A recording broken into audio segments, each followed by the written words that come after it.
નમસ્કાર દર્શક મિત્રો, ગુજરાતમાં આપનું સ્વાગત છે। ગુજરાતમાં ફરી એકવાર ધોધમાર વરસાદ વરસી રહ્યો છે। ખંભાતમાં ભારે વરસાદને કારણે અન્ય કાચા પાકા મકાનોને ભારે નુકસાન થયું છે।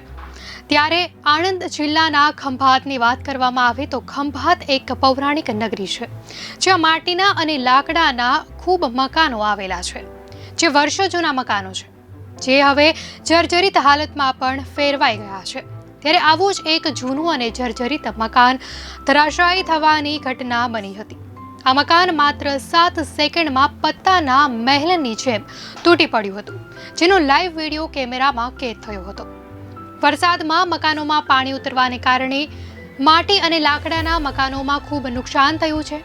કેટલાય લોકોએ જે મકાનો પડી જવા જેવા હતા તે મકાનો જાતે જ ઉતારી લેવડાવ્યા છે। જે મકાનો બંધ છે તે મકાનના માલિકો ખંભાતની બહાર રહે છે, તેવા લોકો વરસાદ આડે મકાનનું રિપેરિંગ કરાવતા હોય છે। ત્યારે ગઈકાલે ખંભાતના આડી વિસ્તારમાં મુકુંદ આશ્રમની બાજુમાં આવેલું આવું જ એક મકાન તૂટી પડ્યું હતું। મકાન પડતા રોડ ઉપર અવરજવર માટેનો રસ્તો બંધ થઈ ગયો હતો। માત્ર 7 સેકન્ડમાં ધરાશાયી થયેલ મકાનનો કાટમાળ રોડ પર પડ્યો હતો। એ વિસ્તારની બહારની અને ઘરની લાઇટો પણ જતી રહી હતી।